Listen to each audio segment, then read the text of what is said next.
नमस्कार, मैं हूं आपके साथ तनु शर्मा। आप देख रहे हैं नर्मदा की पुकार। आइए नजर डालते हैं आज की बड़ी खबरों की ओर। औद्योगिक न्यायाधिकरण इंदौर न्यायालय ने किया श्रमिकों के हित में निर्णय। पहले भी प्रदूषण में सजा पा चुके कारखाना प्रबंधक अब सर्वोच्च न्यायालय में की अपील। पीथमपुर औद्योगिक क्षेत्र में स्थित प्रतिभा सिंटेक्स लिमिटेड का नाम आए दिन सुर्खियों में बने रहता है, फिर चाहे प्रदूषण को लेकर हो या श्रमिकों के शोषण के मामले में हो। प्रतिभा सिंटेक्स जिन कुछ ब्रांडों के लिए काम करती है उनमें C&A, Nike, Patagonia, MEC, Prana, Kathmandu, Woolworth, Jack and Jones, Zara and Taylor आदि शामिल हैं और विश्व में लगभग 20 देशों के लिए काम करने वाला उद्योग है। इसके बाद भी कारखाना प्रबंधक की सोच बड़ी नहीं। वहीं शासन प्रशासन का बृहद हस्त होने के कारण प्रतिभा सिंटेक्स को एशिया के सबसे बड़े औद्योगिक क्षेत्र पीथमपुर में स्थित कारखानों को शासन की ओर से अनेक लाभ और टैक्सेस में छूट दी जा रही है। उसके बावजूद भी कंपनी रोजगार तो देती है, लेकिन मजदूरों को उन्हें उनका हक नहीं देती। उसके वैसे तो अनेकों उदाहरण हैं, किंतु ताज़ा उदाहरण है कि वर्ष 2017-18 में सेक्टर 3 की प्रतिभा सिंटेक्स कंपनी द्वारा मजदूरों को पूरी मजदूरी नहीं देते हुए किस तरह का शोषण किया जाता है, यह किसी से छिपा नहीं। मजदूरों के खून पसीने की कमाई से उद्योगपति अपने उद्योगों को फैलाते हुए जगह जगह नए उद्योग लगाते हुए अपनी कमाई बढ़ाना तो जानते हैं, लेकिन मजदूर अपनी कड़ी मेहनत से उद्योग का उत्पादन बढ़ाते हैं। उनके अधिकारों के साथ खिलवाड़ किया जाता है। सरकार जिन शर्तों के आधार पर उद्योगपतियों को करोड़ों का फायदा पहुंचाती है, किंतु यही उद्योगपति बाद में सरकार के आला अधिकारियों को अपने कब्जे में कर नियमों की अनदेखी करते हैं। जो मजदूर रात दिन मेहनत कर इन उद्योगों को संचालित करते हैं, उद्योगपतियों द्वारा उनका ही गला घोंट दिया जाता है और सरकार भी उद्योगपति के साथ खड़ी हो जाती है और फिर श्रमिकों को सिर्फ न्यायपालिका पर ही भरोसा रहता है।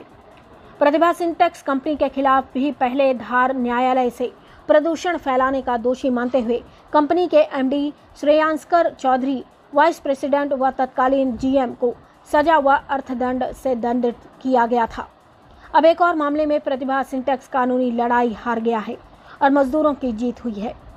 पीथमपुर औद्योगिक क्षेत्र की प्रतिभा सिंटेक्स कंपनी क्षेत्र को जानी मानी औद्योगिक इकाई होकर इस उद्योग के संबंध में प्रदेश की भाजपा सरकार से भी गहरे रिश्ते हैं।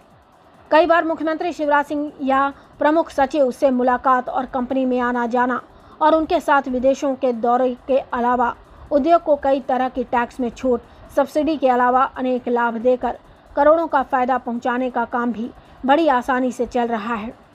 वर्ष 2017-18 में श्रमिकों के हितों की लड़ाई के चलते कंपनी में बड़े स्तर पर हड़ताल हुई थी, जिसमें अनेक श्रमिक नेताओं के अलावा मेघा पाटकर सहित अनेक प्रदेश स्तरीय नेता और अनेक श्रमिक नेता मजदूरों के हक में आवाज़ बुलंद करते हुए फैक्ट्री प्रबंधन को श्रमिक हित के लिए मजदूरों को उनका हक देने की पैरवी को थी। हालांकि फैक्ट्री प्रबंधन की भी ये कहाँ मानने वाला था।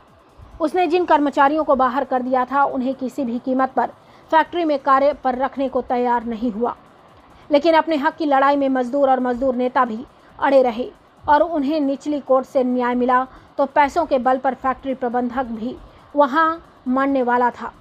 कहाँ मानने वाला था। उसने औद्योगिक न्यायाधिकरण तक श्रमिकों को दबाने के लिए अपने सारे हथकंडे अपनाए, लेकिन श्रमिकों ने भी हार ना मानते हुए अंततः अपनी लड़ाई में फैक्ट्री प्रबंधन को पछाड़ा। सूत्र बताते हैं कि औद्योगिक न्यायाधिकरण ने फैक्ट्री प्रबंधन की ओर से लगाई अर्जी खारिज कर दी है, यानी निचली कोर्ट ने मजदूरों के हक में दिया फैसला बरकरार रखा। प्रतिभा सिंटेक्स लिमिटेड कंपनी ने के समस्त मजदूरों की 15 सूत्रीय मांग पर न्यायालय में 2 मांगों पर आदेश पारित किया गया कि वेतन में 1500 रुपयों की बढ़ोतरी हो और श्रमिकों को मकान किराए के नाम पर 600 रुपये की बढ़ोतरी हो। क्या इतनी महंगाई के दौर में न्यूनतम वेतन से काम चलेगा, जबकि यहाँ काम करने वाले श्रमिकों को काम करते करते कई साल बीत चुके हैं। वहीं श्रमिक नेता मुन्नालाल साहनी का कहना है कि यह लड़ाई अभी खत्म नहीं हुई, लड़ाई जारी रहेगी, क्योंकि पीथमपुर में स्थित कारखानों में वेतन बराबर नहीं दिया जाता, न ही श्रमिकों के हित को कोई मानता है। पीथमपुर से सुनील ठोसरे की रिपोर्ट। कंपनी के समस्त मजदूरों की मांग 2018 से श्रम कार्यालय विकास भवन में लगा हुआ था।